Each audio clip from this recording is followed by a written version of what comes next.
ஹல்லேலூயா. என்னோட சேர்ந்து அப்போஸ்தலர் நடவடிக்கை 13வது அதிகாரம் 38 39 வசனம் மட்டும் எடுத்துக்கொள்வோம். 38 39 வசனம். Apostle Acts, okay, Acts of Apostles chapter 13 verse 38 to 39. அப்போஸ்தலர் நடவடிக்கை 13வது அதிகாரம் 38 39 வசனம். ஸோ இன்னைக்கு தேவ செய்தியோட தலைப்பு வந்து கிருபையின் புதிய உடன்படிக்கையில நம்முடைய பங்கு.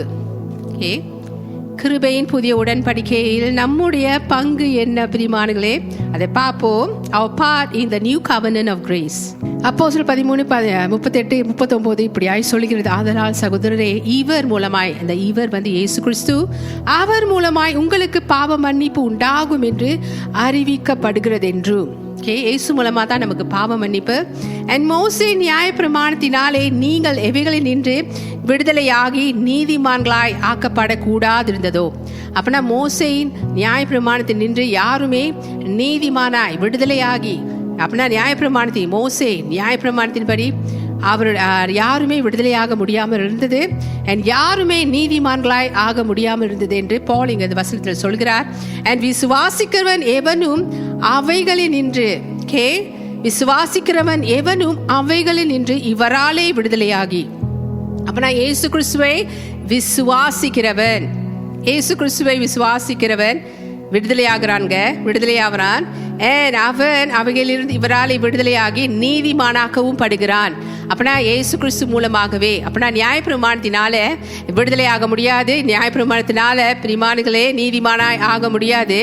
இயேசு கிறிஸ்துவினாலே அவரை விசுவாசிக்கிறவன் இயேசுவை விசுவாசிக்கிறவன். இயேசுவை விசுவாசிக்கிறவன். எத்தனை பேர் இயேசு விசுவாசிக்கிறீங்க இந்த மாலை வேளை? எஸ். ஸோ இயேசுவை விசுவாசிக்கிறவன் எதுங்களா, அவன் மாத்திரங்க எவனும் அவைகளிலிருந்து, அப்படின்னா நியாய பிரமாணத்திலிருந்து, அது நம்மளுக்கு காட்டுகிற அந்த அக்யூசேஷன், நம்மளை எப்பொழுதுமே அது குற்றம் சொல்லும், அதுலேருந்து நீங்கள் விடுதலை ஆவறீங்க. நல்லா தெரிந்து கொள்ளுங்க பிரியமானங்களே. ஸோ இயேசு கிறிஸ்து மூலமாய் நமக்கு வந்து விடுதலை தருது, நம்ம நீதிமான்களாகவும் ஆக்கப்பட்டு விட்டோம். ஹல்லேலூயா, ஆமென். புதிய உடன்படிக்கையின் கிருபையின் வசனம் பிரியமானங்களே. ஸோ நீங்கள் விடுதலை ஆக்கிட்டீங்க, நீங்க இயேசு மூலமாய் விடுதலை ஆயிட்டீங்க, நீங்க இயேசு மூலமாய் நீதிமான்களாய் ஆக்கப்பட்டு விட்டீங்க. நல்லா தெரிந்து கொள்ளுங்க. நீங்க இனி எதுக்குமே கட்டுண்டவர்கள் அல்ல, எதுவுமே உங்களை கட்டில வைத்துக் கொள்ள முடியாது. ஆமென். ஸோ நல்லா தெரிந்து கொள்ளுங்க. அந்த வசனத்தை எல்லாம் தெளிவாக சொல்றது. நியாய பிரமாணம் அது வந்து கட்டில தான் வைக்கும், ஏத்துறீங்களா? அதுலேருந்து நீங்கள் விடுதலை ஆக முடியாது, ஏத்துறீங்களா? அது வந்து உங்களை வந்து பாவம், நீ பாவி, நீ தகுதி இல்லை, நீ பாவி, நீ தகுதி இல்லை, நீ நல்லவன் இல்லைன்னு தான் உங்களை காட்டிக்கொண்டே இருக்கும். நல்லா தெரிந்து கொள்ளுங்க. அது அப்படி காட்டுறதுனால தான் இயேசு கிறிஸ்து நமக்காக, நம்ம இனி பாவி இல்லை, நம்ம இனி நீதிமான ஆகணும், நம்ம இனி பரிசுத்தமாக ஆகணும்னு சொல்லி இயேசு கிறிஸ்து அந்த நியாய பிரமாணத்தை நமக்காக நிறைவேற்றி முடிக்க வந்தார். ஹல்லேலூயா, ஆமென், ஆமென். அவர் நிமித்தம் தாங்க இன்னைக்கு நல்ல ஒரு ஆராதனையை நம்ம செஞ்சு கொண்டிருக்கோம் ஆண்டவருக்கு.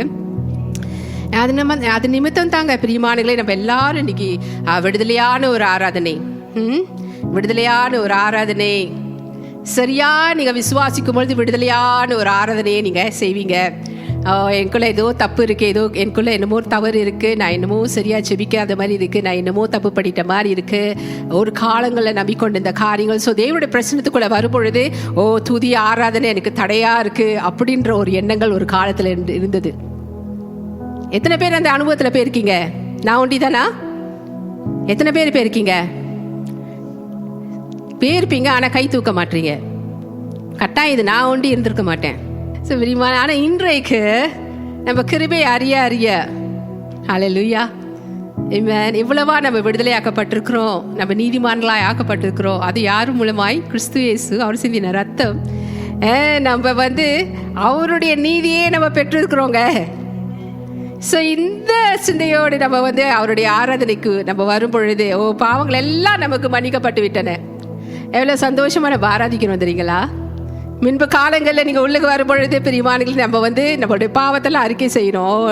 ஏதாச்சும் தப்பு பண்ணீங்களா இதெல்லாம் நினைவு கூறுங்க, காலையிலேருந்து இந்த நேரம் வரையும் அதெல்லாம் அறிக்கை செஞ்சுட்டு பிறகுதான் நீங்கள் தேவனுக்கு துதி எடுக்கணும்னு சொல்லுவாங்க. இல்லைங்க, இல்லை பிரிமானுகளே, ஆக்சுவலி நீங்கள் வந்து எபிரேயர் 10வது அதிகாரம் 22வது வசனத்தின்படி அந்த வசனத்தை கொஞ்சம் பார்ப்போமா? துர்மன சாட்சி நீங்கி, ஓகே, நீங்க தெளிக்கப்பட்ட இருதயம் உள்ளவர்களாயும் சுத்த ஜலத்தால் கழுவப்பட்ட சரீரம் உள்ளவர்களாயும் உண்மை உள்ள இருதயத்தோடும் விசுவாசத்தின் பூரண சிந்தையோடும் சேர கடவோம். துர்மன சாட்சி, ஈவல் கான்ஷியன்ஸ், இங்க பாவத்தை அறிக்கை செய்கிறவங்க இங்கே வந்துட்டு நான் தப்பு பண்ணிட்டேன், மன்னிங்க ஆண்டவரே, அதுக்கு பிறகுதான் நான் வந்து என்னோட துதி ஏறெடுக்கப்படும் அப்படின்னு நினைக்கிறவங்க வேதம் சொல்லுது ஈவல் கான்ஷியன்ஸ், ஆங்கிலத்தில்ங்க துர்மன சாட்சியாம். அது அது தேவனை தேவைப்படுத்தாது, நல்லா தெரிந்து கொள்ளுங்க. அப்படி நான் செஞ்சா தான் நான் தேவனோட சரியா ஒப்புரவாகப்படுறேன், அப்புறம் தான் நான் தேவனை ஆராதிக்க முடியும், அப்பதான் என்னோட துதி ஏறெடுக்கப்படும், அப்பதான் தேவனோட ஆசீர்வாதம் மேல வரும். பிரியமானங்களே, அது வந்து துர்மன சாட்சி தேவனை அது வந்து கொஞ்சமும் பிரியப்படுத்தாது, நல்லா தெரிந்து கொள்ளுங்க. ஏன்னா 24 மணி நேரமும் இயேசுவோட ரத்தம் நம்மளை கழுவி கொண்டே இருக்கு. ஹல்லேலூயா. ஸோ நம்ம தவறு செய்யும்பொழுது, தப்பு செய்யும் பொழுது பிரியமானங்களே, நம்ம மன்னிக்கப்பட்டு விட்டோம் என்ற சிந்தையோட தான் நீங்க வரணும். இதுதாங்க கிருபையின் புதிய உடன்படிக்கை. கிருபையின் புதிய உடன்படிக்கையில நம்முடைய பங்கு, ஆமென், விசுவாசிப்பது மாத்திரமே. எதை விசுவாசிக்கணும்? இயேசுவை விசுவாசிக்கணும். ஆமென். ஸோ இப்போ நான் உங்க மத்தியில பகிர்ந்து கொண்ட அப்போஸ்தலர் 13வது அதிகாரம் 38வது வசனம். இயேசு மூலமாய் நான் விடுதலை ஆக்கப்பட்டுட்டேன், இயேசு மூலமாய் நான் நீதிமானாய் ஆக்கப்பட்டுட்டேன். இதை நீங்க விசுவாசிக்கணும். இந்த தெளிவாய் இந்த வசனம் அப்படியே விளக்கி உங்களுக்கு சொல்லுதுங்க. நீங்க தேவனோடு ஒப்புரவாக்கப்பட்ட ஜனங்கள். ஸோ உங்க துதிகளுக்கு, உங்க ஆராதனைக்கு எந்த ஒரு தடையும் இல்லை. Yes, amen and amen. So Yesu விசுவாசிக்கிறீங்களா அப்படின்ட்டு நம்புறீங்களா? இயேசு, ஓகே, பொதுவாக ஒரு ஜனத்தை நம்ம பார்க்குறோம், வெளியில் யாச்சும் நம்ம பார்க்குறோம், இல்லை நம்ம கூட்டாளி அவங்கள பார்க்குறோம், அப்போ அவங்கள்ட்ட கேட்போம், நீங்கள் இயேசு விசுவாசிக்கிறீங்களா? எஸ், இயேசுவை நம்புகிறேன் அப்படின்னுவாங்க. இயேசுவையும் நம்புகிறேன் அப்படின்னுவாங்கங்க. இயேசுவையும் நம்புகிறேன் அப்படின்னுவாங்க. நான் இயேசுவை பற்றி நீங்கள் என்ன நினைக்கிறீங்க? அவங்க ஜெனரலாக அவங்கள்ட்ட என்ன சொல்லுவாங்க? அவர் வந்து ஒரு தத்துவ ஞானி, அவர் வந்து ஒரு வரலாற்று நபர். இயேசு தேவன் அவ்வளவா அறியாத ஜனங்கள்ங்க. தேவன் அறியாத ஜனங்கள் இப்படி தான் சொல்லுவாங்கங்க. ஏன்னா அவர் நல்ல ஒரு சிறந்த தலைவர். அவரை போல உலகத்தில் எல்லாரும் மாறினாங்கன்னா எல்லாரோட வாழ்க்கையும் இங்கே ரொம்ப சுமூகமாக இருக்கும். ஏன்னா அவரோட தீர்க்கதரிசி இப்படின்னு அவங்களுடைய சிந்தையில் வச்சுருப்பாங்க, அறிந்திருப்பாங்க இயேசுவை பற்றி. ஆனால் பிரியமானங்களே, இயேசுவையும் நான் விசுவாசிக்கிறேன், இயேசுவே விசுவாசிக்கிறேன் இல்லை, ஏன்னா அவங்க விசுவாசிக்கிறேன் என்ற வார்த்தை பயன்படுத்த மாட்டாங்க. இயேசுவையும் நான் நம்புகிறேன். இது வந்து அவங்கள ரட்சிக்காதுங்க. இது வந்து அவங்கள ரட்சிக்காது. அவங்க இயேசுவையும் நம்புகிறாங்களாமே, மேபி ஒரு வேளை அவங்க ரட்சிக்கப்படுவாங்க அப்படிங்கிறதல்ல பிரியமானங்களே.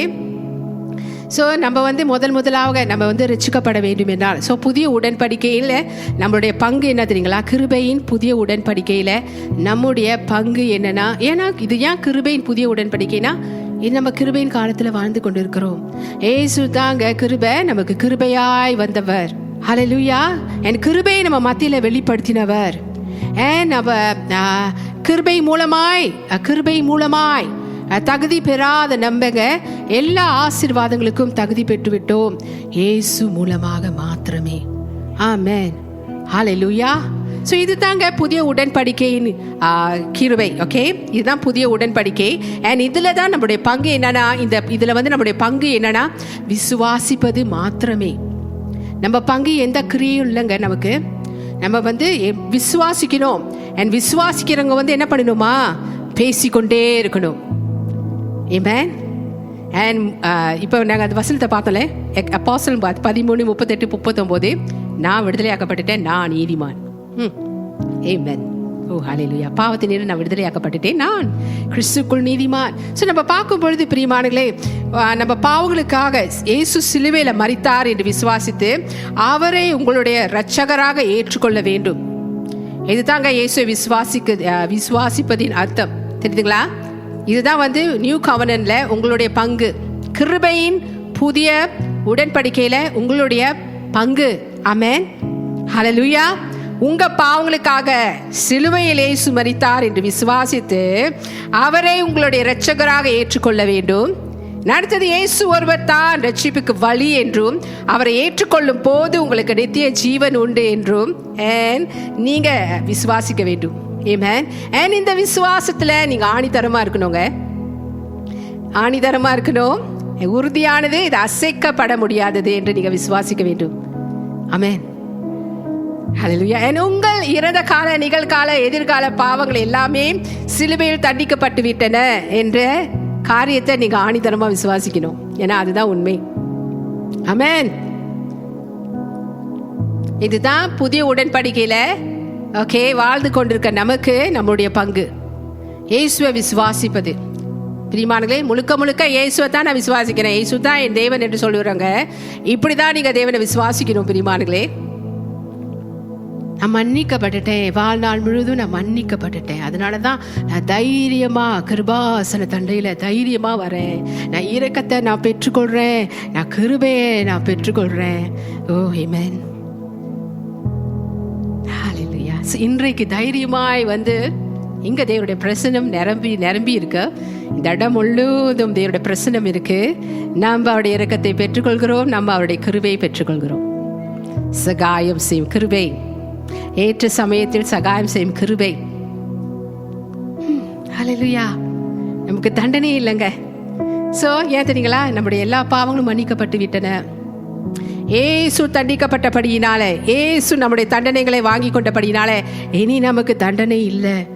இனி நமக்கு தண்டனை இல்லை. இனி நமக்கு தண்டனை இல்லை. தெரிந்து கொள்ளுங்க. நீங்க ஏமேன் சொல்லும் பொழுது அது அப்படியே உங்களுக்கு வந்து பலிக்குங்க. அதனால தான் ஏமேனுடைய அர்த்தமே இதுதான். அப்படியே உண்டாக கடவுது, எனக்கு நீ தண்டனை இல்லை என்ன நீங்க சொல்லும் பொழுது, அது ஆணித்தரமா நீங்க விசுவாசிக்கும் பொழுது பிரியமானங்களே, அது அப்படியே உங்களுக்கு உண்டாகும். அதுல நீங்க ஸ்திரப்படுவீங்க. 1 or 2 ஆமீன் சொல்றாங்க, சபையே ஆமீன் என்று நீங்க சொல்லும் பொழுது அது அப்படியே உங்களுக்கு வந்து பலிக்குது. ஆமென். இல்லாட்டினா இந்த சத்தியத்தை நீங்க நன்கு அறியாட்டினா சிந்தையில வந்து உண்மையிலே நீ தண்டிக்கப்பட மாட்டியா? உண்மையிலே நீ தண்டிக்கப்பட மாட்டியா? ஆதாம் ஏவாளை வஞ்சித்தவன் உங்களையும் வஞ்சிப்பான். ஆனா பிதாவாகிய தேவன் புதிய கிருபையின் புதிய உடன்படிக்கையில உங்களை என்ன தன்னுமா விசுவாசிக்க சொல்றாரு? கிறிஸ்துவாகிய நம்பங்க. மறுபடியுமாய் பிறந்த பிள்ளைகள் நம்முடைய பாவங்கள், இறந்த கால பாவம், நிகழ்கால பாவம், எதிர்கால பாவங்கள் எல்லாமே மன்னிக்கப்பட்டு விட்டன என்று விசுவாசிக்க வேண்டும். இது தாங்க இயேசுவை விசுவாசிக்கிறது. நல்லா தெரிந்து கொள்ளுங்க. இயேசுவை நீங்க விசுவாசிக்கிறீர்கள் என்றால், நீங்க விசுவாசிகள் என்றால், மறுபடியுமாய் பிறந்த விசுவாசிகள், கிறிஸ்துக்குள் மறுபடியுமாய் பிறந்த விசுவாசிகள் என்றால் இப்படிதான் நீங்க இயேசு விசுவாசிக்கணும். ஆமென். ஹல்லேலூயா. இதுதான் உண்மை. ஆமென். இன்று உங்களுடைய பாவங்களையும் அக்கிரமங்களையும் தேவன் நினையாதிருக்கிறார் என்பதை விசுவாசிக்க வேண்டும். இதுதான் நம்முடைய பங்கு. கிருபையின் புதிய உடன்படிக்கையில நம்மளுடைய பங்கு விசுவாசிப்பது மாத்திரமே நம்முடைய பங்கு. யாரை விசுவாசிப்பது? இயேசுவை விசுவாசிப்பது. இயேசுவை விசுவாசிக்கிறது மூலமாய் ரட்சிக்கப்படுறோம். பாவங்கள் எல்லாம் மன்னித்து நம்ம ரட்சிக்கப்படுறோம். இயேசுவை விசுவாசிக்கிற மூலமாய் நம்ம நீதிமான்களாய் ஆக்கப்படுகிறோம், பரிசுத்தமாய் ஆக்கப்படுகிறோம். ஏன்னா அவருடைய ரத்தமானது நம்மளை கழுவி சுத்திகரிக்குது. ஆமென்.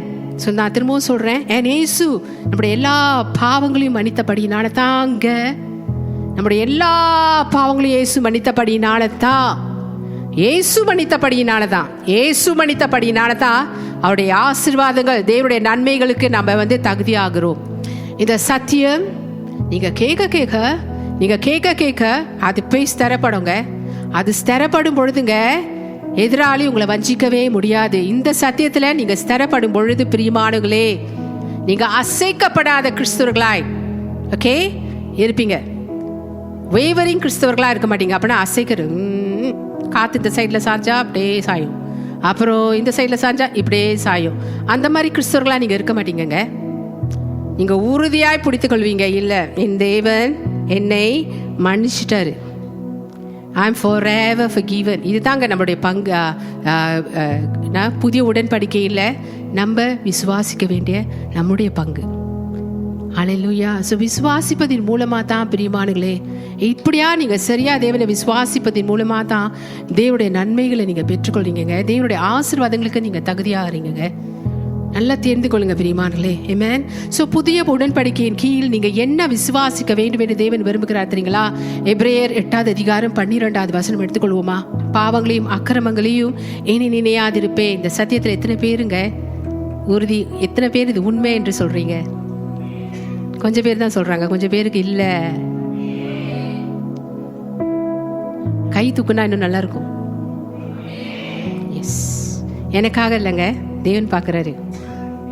இது சத்தியம் பிரியமானங்களே. ஏன்னா இயேசு கிறிஸ்து தான் சத்தியம், வழி, ஜீவன். ஆமென். இயேசு தான் வந்து கிருபையும் சத்தியமும் யார் மூலமா வந்தது? இயேசு மூலமா. ஆமென். ஸோ இதுதாங்க கிருபையின் சத்தியம், கிருபையும் சத்தியமும் இதுதான். இயேசு மூலமாய் வந்த கிருபையும் சத்தியமும் இதுதான். நம்முடைய எல்லா பாவங்களையும் தேவன் வந்து என்னவா, நம்முடைய அக்கிரமங்களை மன்னித்து இனி நம்முடைய பாவங்களை தேவன் நினையாது இருக்கிறாராம். இதுதான் பிரியமானங்களே கிருபையும் சத்தியமுமா இருக்கு. என் கிருபையும் சத்தியமும் யார் மூலமா வந்தது? இயேசு கிறிஸ்து மூலமா. இப்படிதாங்க புதிய உடன்படிக்கையில இது உங்களுடைய பங்கா இருக்கு. இயேசுவை விசுவாசிப்பது மாத்திரமே. ஆமென். ஹல்லேலூயா. கிருபைனா பாவம் செய்ய தூண்டும். அதிலே நீங்க உட்காந்துறீங்கன்னா நீங்க இன்னும் வளரவே இல்லைன்னு தான் அர்த்தங்க. கிருபை தான் பாவத்திலிருந்து நம்மளை விடுதலை ஆக்குது. கிருபை தான் நம்மளுடைய வாழ்நாள் முழுவதும் உள்ள எல்லா பாவங்களையும் மன்னித்து இனி நீ நியாயப்பிரமாணத்துக்கு கீழே இல்லை, நீ கிருபையின் கீழே வாழ்றதுனால பாவம் உன்னை மேற்கொள்ளாது என்று கிருபையின் போதனை தான் சொல்லுது பிரியமானங்களே. என் கிருபை தான் அதை காட்டுது. ஆமென். ஹல்லேலூயா. நியாயப்பிரமாணத்தின் கீழ் உள்ளவங்க இன்னும் கட்டுக்குள்ளே தான் இருப்பாங்க, இன்னும் விடுதலை ஆகாம தான் இருப்பாங்க, இன்னும் பயத்தில் தான் வாழ்வாங்க, இன்னும் எனக்கு தண்டனை கிடைக்கும்னு நினச்சிட்டு இருப்பாங்க. ஆனால் கிருபையின் கீழ் வாழ்றவங்க இதுல இருந்தெல்லாம் நான் விடுதலை ஆயிட்டேன் என்று சொல்லி தான் வாழ்வாங்க. ஏத்தீங்களா? நியாயப்பிரமாணத்தில் வாழும் பொழுது பாவத்தின் உணர்வு இருந்து கொண்டே இருக்கும். கிருபையின் கீழ் நீங்க வாழும் பொழுது பாவத்தின் உணர்வு இருக்காது. நீங்க வந்து இயேசு சிந்தை உடையவர்களாக தான் இருப்பீங்க. இதுதாங்க இயேசு சிந்தை உடையவர்களாய் இருப்பது தான் தேவனுடைய சித்தம் நம்முடைய வாழ்க்கையில. ஏத்துறீங்களா? இயேசு நமக்காக நம்ம போலவே மரித்தாரு, இயேசு நமக்காக நம்ம போலவே அடக்கம் பண்ணப்பட்டாரு, நமக்காக உயிர் தெழுந்தாரு. நாமும் அவரோடு உயிர் தெழுந்திருக்கிறோம் பிரியமானங்களே. அதனால அவருடைய உயிர் தெழுந்த ஜீவனுங்க, அவருடைய உயிர் தெழுந்த ஜீவன் இப்ப நமக்குள்ள கிரியை செய்து கொண்டிருக்கு. ஆமென். ஹல்லேலூயா. ஹல்லேலூயா. ஆமென் and amen. சோ இனி தேவன் நம்முடைய அக்கிரமங்களையும் நம்முடைய அக்கிரமங்களை எல்லாத்தையும் மன்னிச்சு, அவர் நம்முடைய அக்கிரமங்களுக்கு இரக்கமாக இருந்து அவர்களுடைய பாவங்களை இனி ஒருபோதுங்க நினையாதிருப்பேன் என்று தேவன் சொல்லுகிறார். ஒருபோதும் நம்மளுடைய பாவங்களை தேவன் நினைப்பதில்லையாம். ஒருபோதும் நம்முடைய பாவங்களை தேவன் நினைப்பதில்லையாம். பாவத்தை, உங்க குறைகளை, உங்களுடைய தப்பை சுட்டி காட்டுற மாதிரி வருதுங்களா, அதை வந்துட்டு என்ன பண்ணுங்க, ஒதுக்கி தள்ளுங்க. ஏன் தெரியுங்களா? அது வந்து தேவன் இடத்துலேருந்து வராது. நல்லா தெரிந்து கொள்ளுங்க. நீ பாவியா இருக்கிற அப்படின்னு ஒரு சிந்தை உங்களுடைய ஒரு வார்த்தை உங்களுடைய சிந்தைக்கு வருதா, அது நம்மளுடைய தேவன் இடத்துலேருந்து வராதுங்க.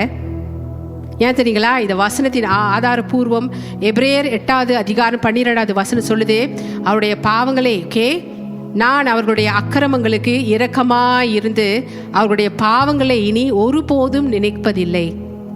நம்முடைய பாவங்களை இனி ஒருபோதும் தேவன் நினைப்பதில்லை. அதனால தான் நம்முடைய ஆராதனை எல்லாத்தையும் தேவன் அங்கீகரிக்கிறாருங்க. இன்னைக்கு வேண்டிய எல்லா ஆசீர்வாதமும் நம்ம பெற்றுக்கொண்டிருக்கிறோம்.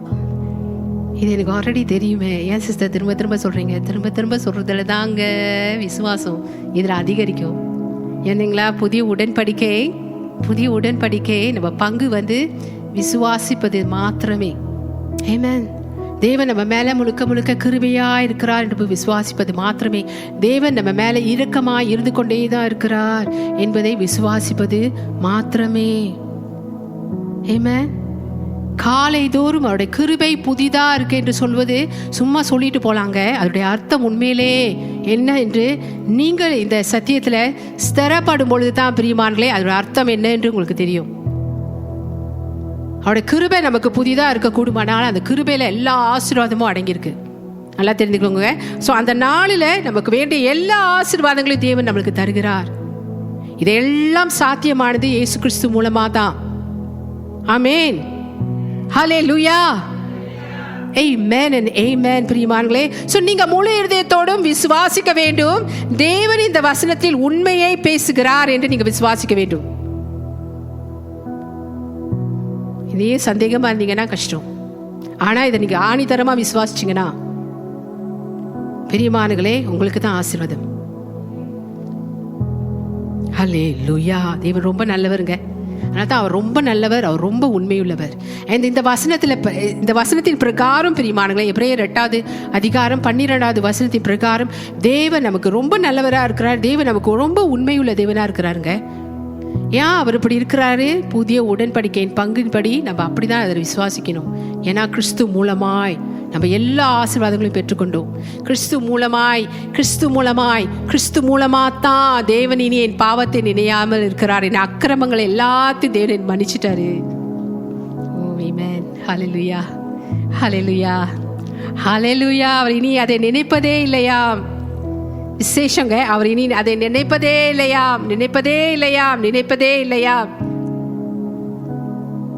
இதுல நீங்க ஸ்திரப்படும் பொழுதுங்க, எந்த தவறு செஞ்சா, தப்பு செஞ்சா அது உங்களுக்கு குறை கண்டுபிடிச்சிட்டே இருக்கும். பார்த்தீங்களா? நான் செஞ்சிருக்க கூடாது, தப்பு தப்பு தப்பு தப்பு. அது உங்களை குற்றப்படுத்தி கொண்டே இருக்காது. இப்படி நீங்க அதை விசுவாசிக்கும் பொழுது ஏத்துறீங்களா? தேவன் இனி அதை நினைப்பதில்லை. தவறும் தப்பும் இயல்பு. அதுக்காக நீ தவறு செஞ்சுக்கிட்டே இருக்கலாம், தப்பு செஞ்சுக்கிட்டே இருக்கலாம்னு நான் சொல்லல. ஏன்னா கிருபையை போதிக்கும் பொழுது இந்த மாதிரி தான் கொண்டு வரும், குற்றச்சாட்டு கிடைக்கும். இல்லை, தவறும் தப்பும் அது நம்ம வாழ்க்கையில் அப்பப்போ வந்துட்டு போகிறது. நம்மனால அதை தடுக்க முடியாது. சம்டைம்ஸ் வந்துடும். நீங்கள் எத்தனை வருஷம் கிறிஸ்தவர்களாக இருந்தாலும் கூடங்க அது வரதான் செய்யும். அதனால தாங்க இயேசு நமக்காக வந்தார். ஒரு குறிப்பிட்ட வருஷம் நீ ஸ்டடி ஆகிடுவே அப்படின்னா இயேசு நமக்காக வந்திருக்க தேவையில்லை. நியாயப்பிரமாணத்திலே நம்ம ஒட்டி இருந்திருக்கலாம். வாழ்நாள் முழுவதும் மன்னிக்கப்படுவதற்காக. ஏன் தெரியுங்களா? நம்ம தப்பு செய்யறவங்க நம்ம தவறு செய்யறவங்க தான். நம்ம யாரோட வாழ்க்கையில் ஐ அம் சோ பர்ஃபெக்ட், என்னிடத்தில் ஒரு பாவமும் இல்லை என்று யாருமே இங்க சொல்ல முடியாது.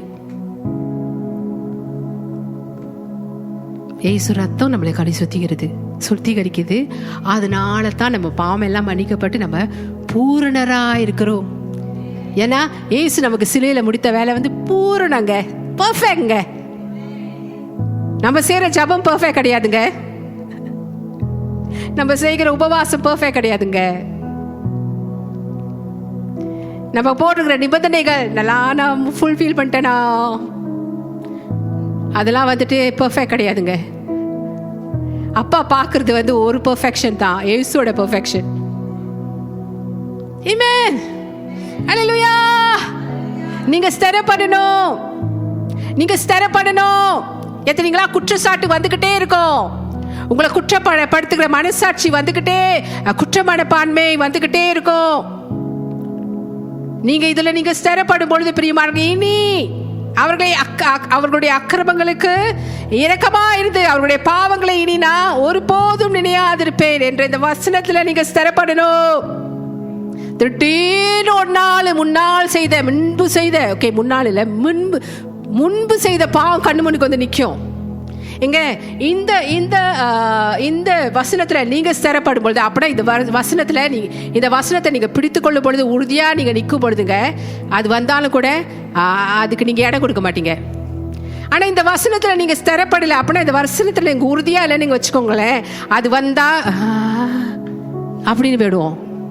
ஐயோ நம்ம மன்னிக்கப்படலையா, இது ஏன் எனக்கு வருது? ஏன் தெரியுங்களா? சிலவங்களாம் அந்த மாதிரி சிந்தனை வரும் பொழுது என்ன தெரியுங்க நினைக்கிறாங்க, அது தேவன் தான் சொல்லி காட்டுறாரு,